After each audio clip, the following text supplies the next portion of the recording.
dalam dunia pendidikan kita cenderung memikirkan kemampuan intelektual.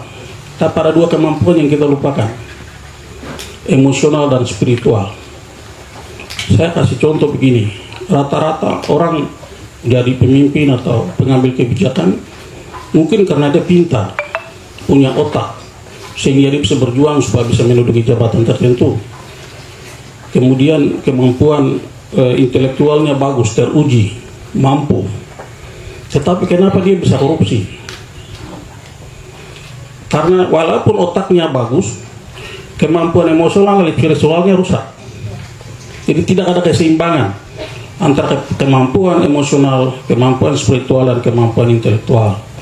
Makanya saya selalu sampaikan, kita mengembangkan sumber daya manusia itu dengan secara bersama-sama meningkatkan tiga kemampuan itu, sehingga seseorang itu misalnya menyelesaikan pendidikan pada jenjang tertentu, itu minimal dia punya tiga kemampuan itu secara seimbang. Tiga kemampuan itu secara seimbang. Apa gunanya indeks prestasinya itu misalnya IPK-nya itu tinggi, tetapi mentalnya rusak, emosionalnya rusak, kemampuan spiritualnya rusak. Yang begitu-begitu, yang jadi masalah kemudian adalah dalam bekerja, entah dimanapun dia, pasti terlibat dalam melakukan hal-hal yang tidak benar. Yang menonjol adalah kemampuan otak, sehingga orang begitu dia akan mempunyai banyak akal, termasuk untuk melakukan kejahatan. Kejahatan yang hebat itu bisa dilakukan oleh orang yang pintar.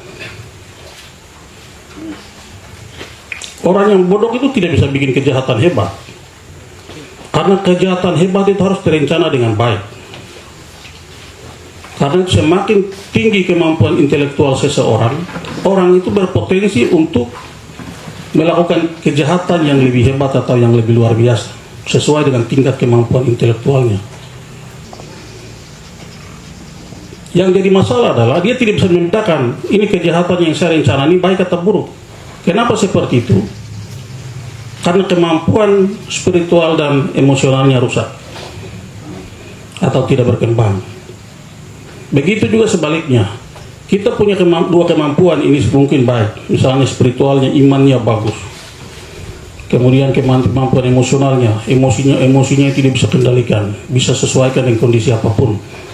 Tapi kalau otaknya ini tumpul, itu juga masalah. Karena ketika orang itu dihadapkan atau diberi pekerjaan tanggung jawab tertentu, orang seperti itu orangnya baik, tetapi kan tidak bingung bagaimana caranya dia kerja, bagaimana caranya dia menyelesaikan ini.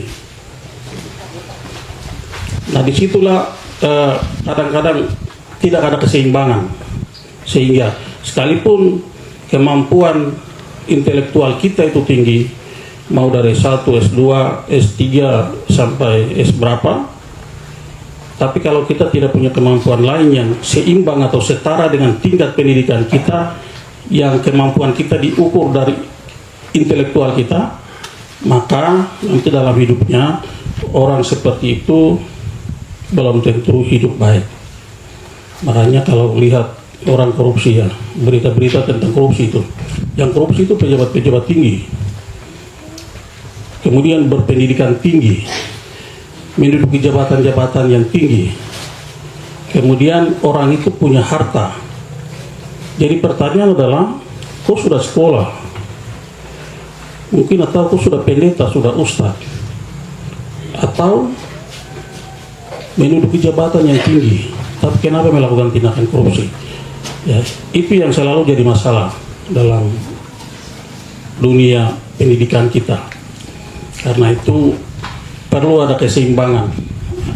Kalau kita belajar kemampuan intelektual juga kita asah dia baik-baik, kemampuan spiritual itu juga kita asah baik-baik, dan kemampuan yang emosional itu harus asah baik-baik. Jadi seseorang ketika punya kemampuan itu secara seimbang dan suatu saat menjadi pemimpin, tidak perlu diragukan lagi. Menghadapi tekanan apapun dari siapapun, mentalnya siap. Ketika dihadapkan pada uang, dia tahu itu berdosa, itu Tuhan Yesus larang. Ketika ada masalah tertentu yang dia ingin selesaikan, dia punya otak, dia tahu cara bagaimana untuk menyelesaikan masalah. Jadi pemimpin yang begitu suatu saat misalnya, itu pemimpin yang sudah sempurna itu. Ya, sudah sempurna. Jadi apapun dia bisa hadapi, masalah apapun bisa selesaikan. Jadi yang menjadi krisis kita selama ini adalah berkaitan dengan itu. Karena itu menjadi tanggung jawab kita semua untuk ketika kita berbicara mengenai bagaimana kita mengembangkan sumber daya manusia yang ada, kita harus memikirkan bahwa manusia itu tidak hanya makhluk yang perlu otaknya diasah, tetapi kemampuan spiritual, kemampuan emosional itu juga harus diasah.